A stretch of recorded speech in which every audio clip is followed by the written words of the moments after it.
Hello and welcome to the Debrief. We're here today with Dr. Jayan Mendis. Dr. Mendis was formerly the director of the National Institute for Mental Health, known to most people as the Angoda Hospital. I could remember how badly the ladies were treated in the labor rooms. No one would like to take up the post of Angoda director because lot of doctors felt that that place cannot be changed. Mental health is even today is not getting that much of support from any health system. At the time where we won the World Cup at that in that year, we had the world's largest suicide rate. Angoda and Mulleriya hospitals were designated to send those who have done any disciplinary action in other hospitals. Amphetamine, LSD, all that can cause psychiatric illnesses.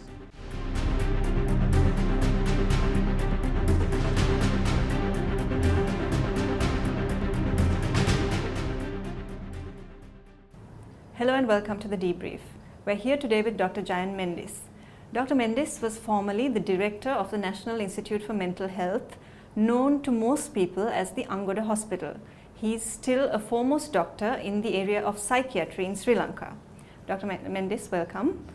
Thank you. Thanks for coming in. And my first question to you would be taking you way back to the past to find out how you got into or why you chose medicine and why you chose psychiatry particularly.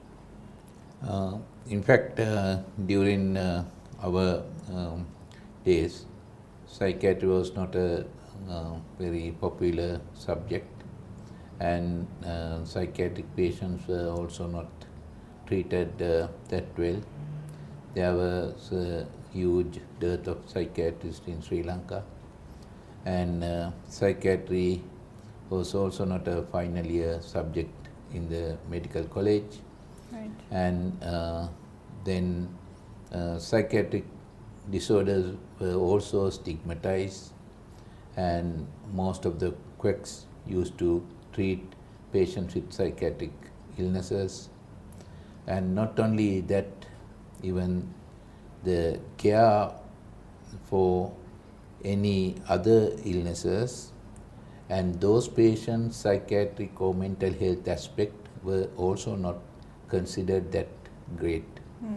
And in fact, my involvement in the area of psychiatry was that I clearly saw that when a patient who requires more humane kind of approach in medicine, especially in the medical, surgical and obstetric wards, they were not being treated that well. And I could remember how badly the ladies were treated in the labor rooms, and those ladies were being beaten, and not only that, they used filth at the time of delivery of a baby. And that kind of background, then I thought that since that this area is also not developed, and then after my internship, I was posted as a medical officer to Angoda Hospital. Okay. Then I thought that I got to know the specialty, I got to know the specialists, those who were treating, and then gradually, within 2 years, I had a liking for psychiatry, and then I thought that I must give it a try on this specialty. That's how I got into. Did you have to travel abroad for studies or anything like that, or did you stay in Sri Lanka? No, at that time also postgraduate education was commenced in Sri Lanka for any graduate who passed out from the Sri Lankan any university. And then the postgraduate program was very well organized at that time. And but as a mandatory requirement, you need to go overseas. Right. and you need to have a training in the area of psychiatry in a foreign country. Right. So how old would you have been when you were appointed the director of the Angoda hospital? When I was appointed the director of Angoda, I was 41 years. That's quite young. Yeah, 41 years and of age. And I had the energy, and I really had the will, and because no one would like to take up the post of Angoda director, because lot of doctors felt that that place cannot be changed, and most of the health administrators, those who became very top health administrators subsequently, they have started as a medical superintendent in that hospital, and they have failed miserably to improve mental health in Sri Lanka. Then, but I had a liking, and not only that, I had the will to develop mental health in Sri Lanka. Then that's how I took up that post. In fact, it was also, even though I worked as a director of that hospital, I was never appointed on a permanent basis. Right. My job was, in fact, it was an acting director position for 16 years. Wow. Okay. And 16 years, they then initially Director General, then Director General, Dr. Beligaswata, I think most of the credit also should go to him. He had a bold decision of appointing me as the director of the hospital. In fact, he told me that you were discussing lot of things about mental health, lot of things about the improvement of mental health Sri Lanka. Why don't you take up and give it a try? And that's how I took up that position. And a lot of people did not want me to take up that position. At the same time, a lot of people supported me. In fact, I could remember my family, as well as the doctors, junior doctors around me, and the postgraduate trainees at that time. All of them, they were waiting to see some kind of a decent Angoda, and because of that, they all supported me initially to take up the position of Angoda. Right. Well, the response to Angoda, especially in recent years, has been that the standards have improved very much, that there's been good quality care, and you, of course, have been credited a large deal with this. I also read somewhere that you have been called the benevolent dictator by some people. Is that true? Because they said that you needed the will to change, and you're the one who had that sort of strength. Yeah, I have a strong belief that you need to have a will to do changes, and changes also do not happen immediately, as well as it did not happen without some kind of a force. Correct. And then at the same time, you see, this mental health is even today is not getting that much of support from any health system. If you take entire health system, and they will think about mental health as the last point, and that kind of setup, for you to you need to have a person who has the energy, who has the power, who has the capability and the willingness to improve that specialty. How do you see the current situation, doctor? Because as you know, especially suicides and self-harm, these are new emerging trends, especially amongst young people, and I think maybe because of global interconnectedness. I'm not a doctor, so I can't say what the reasons are, but how do you see this surge almost? No, it's like this. In fact, surge happened in 25 years ago. And when at that time the president was the Excellency Mrs. Chandrika Kumanatunga, and that is the time where we won the World Cup. And then at the time where we won the World Cup at that in that year, we had the world largest suicide rate, and it was 45 for male and 46 for the females. That was the largest ever reported suicide rate in the entire world. Right. And then she appointed a committee in 1997 to look into how to reduce suicide in Sri Lanka. And that is one of the landmark decision. And that report came up the solutions to reduce suicides in Sri Lanka. And as a result, lot of various other kind of development had happened in the entire health sector.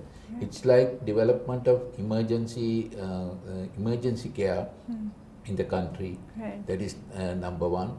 Then the availability of transport and especially trishaws, availability of other methods of transport, of transporting patients from homes to the hospital, and that had also reduced the number of suicide. Then the destigmatizing of mental health, that is number 3, and the dramatizing of suicide. When a suicide happens, what happens is that most of the papers, most of the TV channels, they used to create a drama out of that suicide, and that is also one of the important aspect that they have tackled to reduce suicide in Sri Lanka. And then the other important thing is development of mental health and the development of community mental health in Sri Lanka. That means when I was appointed at that time, I was the 8th psychiatrist appointed to the health department. Okay. At that time. Now we have 140 odd psychiatrists, and because of that, when I was appointed to Angoda, we had only 5-6 psychiatric units other than Angoda, Colombo and Ragama Hospital, and that is Jaffna, Batiklo, Kandy and Galle.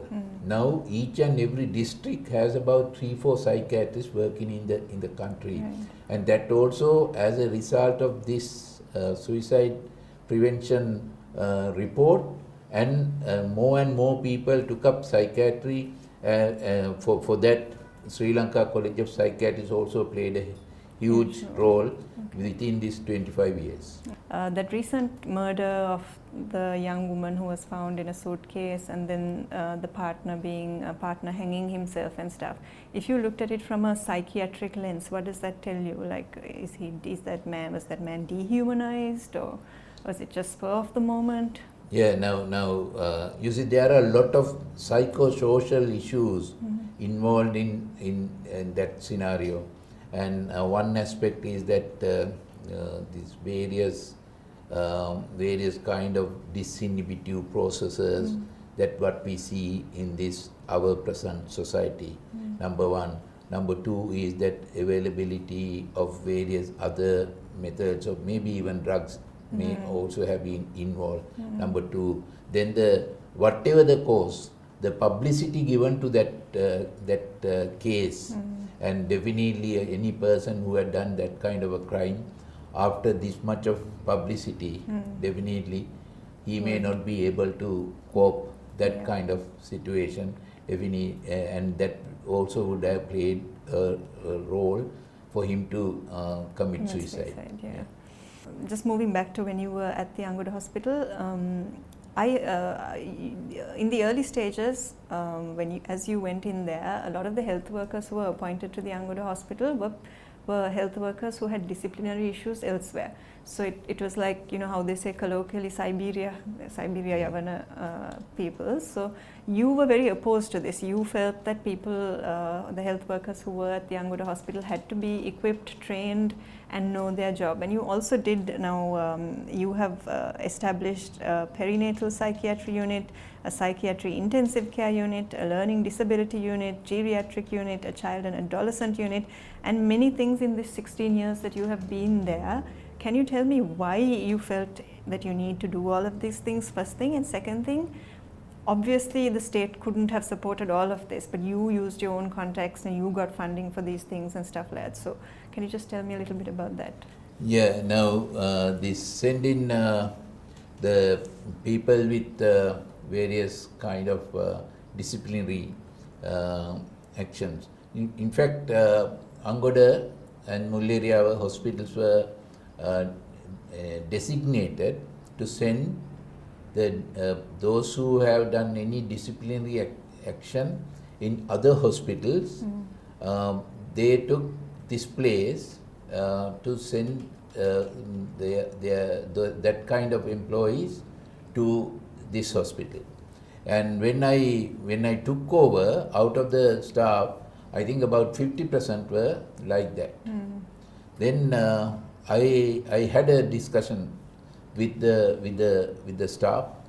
At the same time, I have explained to them that there are difficulties and how to cope those difficulties and how to support them. That is number one. Yeah. Number two is that you see that we need to change this kind of attitude, and for which I took a very strong decision and unilaterally, and I was really fighting with the then health authorities not to send anyone, those who have done any kind of issues in other hospitals, to get send them on a transfer them on a disciplinary ground. That was stopped. Yeah. Then that was stopped, and you see, we naturally a person should have a somewhat a settled mind for you to support people with psychiatric illness. Then definitely, if a person who has done that kind of issue, his mind is also not a settled mind, and because of that, what I thought was we need to stop that to happen. In fact, I have told them saying that if you need any that kind of people requires any kind of a psychological support, we could provide, but not to take them as the staff. And then gradually they stopped sending. They stopped sending that kind of staff members to the hospital, and newly recruited staff were used to send, and for which I think then ministers, then health secretaries, director generals, and the other health department officials, they supported me a lot. Okay. I also now want to talk about the actual, many people don't know the difference between needing psychological help and psychiatric help. Can you explain that? You see, any one of us has some kind of a health, psychological issues. But even though that psychologically we have various kind of issues, we are not that imbalanced, or we may not require that much of support from a psychiatric point of view. But definitely, you need to have some kind of a support, maybe even discussing your issues, then trying to alter the way how you think, that kind of, and how to manage that kind of emotions, and that is the kind of area that we generally tackle in psychological support. Okay. But definitely in the psychiatric sense, that they usually will have some kind of a more strong side effect, psychopathology, and at the same time they may require most of the time, some medication. Right. Speaking of, so successive governments have now have declared a sort of war against drugs. How, first, do you think they have been successful? Second, how much does drugs affect psychiatric or require psychiatric help in a later stage even? Yeah, the drug abuse and this area is also a specialized area Right. in mental health or psychiatry. That's number one. And not all people will take drugs. And for you to say yes to drug, your mind playing a huge role. And that is number 3. Number 4 is that during that time, what happens is that if you say yes to drug, then you need to, you will get hooked on to drugs. That means you will get addicted to drugs. Then what happens is that you will have various kind of a psychological effects as a result of the drug. That is number one aspect.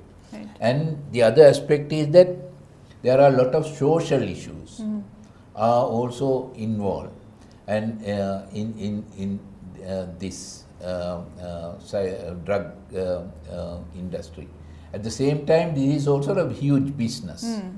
This is also a huge business, and ultimately these poorer ones may be getting into drugs and in their life, but this is a end result of some other kind of a business. Right. And to tackle this, what I believe is that you need to have a person who has some kind of a better knowledge about this aspect of management. Right. And I don't think that any successive government have appointed a person with that kind of a theoretical or practical knowledge to manage this area, this special area special area.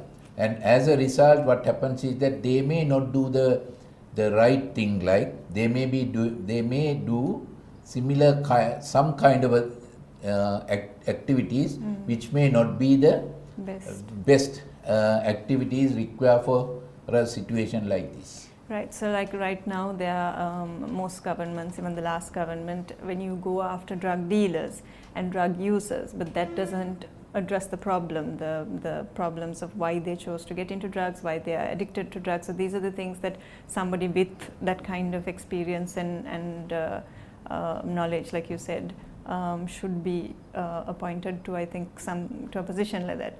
And I know you're retired from the NIMH, but I hope that you will, even because you're foremost in this area, will take on this. What about drugs that are seen as happy drugs, even like, for instance, cannabis and ecstasy and even LSD is sort of very much in the mainstream, very much amongst middle class crowd. It's seen as something that's almost a normal thing. But how can does that affect people in the same way? Yeah, now it's like this, LSD and those are called amphetamines. Okay. And you see in 1900, that is the time where they started thinking about this brain has some thing to play in the development of psychiatric illnesses. Okay, and then they called the name dementia precox. Okay. For major psychiatric illnesses. Then they dissected the brains, and then they after dissecting they have seen some kind of a change had happened in the people with the various kind of psychiatric disorders. Then at the same time they experimented on people by giving amphetamine. Then this amphetamine had created exactly similar effect like as if in psychiatric illness in those people. Then it was called amphetamine psychosis at that time. And that means amphetamine, that is drugs, LSD and ice and all that drugs belongs to that, are used to are causing a mental disorder. Right. Okay, that means it is like equivalent to developing mental disorder. This amphetamine can cause mental disorder. That's how they initially experimented how these mental illnesses are developed exactly similar to that of amphetamine. Right. Okay, then I don't have to say nothing more. Yeah. This is to say that amphetamine, LSD, all that can cause psychiatric illnesses. Right. And the same goes for cannabis? Yeah. Then the cannabis, Yeah. cannabis also introduced mainly, it has been there for years, and mainly for those who don't have that much of energy, for them to give similar kind of energy. That means stimulant. Right. Right? That also used to stimulate the brain activities. That stimulation means that they will cause similar effects on the brain like that of amphetamine, but more than some, it gives more symptoms even than the amphetamine. Right. And or some, but the different kind of symptoms in addition to the symptoms somewhat similar to amphetamine. Right. That means cannabis also causing a lot of psychiatric presentations. Wow. Strong words from a psychiatric doctor. I think everybody should pay attention to this. I have just two more questions, doctor. One is that people have criticized the use of electroconvulsive therapy. What is it and how important is it? Yeah, people have criticized using electroconvulsive therapy, and if you use electroconvulsive therapy without a scientific background, yes, people may use this in a wrong manner. But today, the psychiatrists are using electroconvulsive therapy not to clean your brain, not to clear your brain, but those who have got mainly severe depressive disorder, when they are in a very serious state of depressive disorder, they don't eat, they don't drink, they don't have any kind of social contact, and they will be mainly isolated. And when they have these features, the best treatment is electroconvulsive therapy. Right. That is the number one or the most important indication for ECT. Right. Then there are various other indications also which may not be that important for the non-medical people. All right. Thank you very much, Dr. Mendis, for joining us and for sharing your views and your ideas, especially on things like drug usage and how it affects people and their brains and causes a lot of damage. We wish you all the best, and I really hope that you get to share your experience and knowledge much more because Sri Lanka can benefit from that. Okay, thank you very much for the invitation.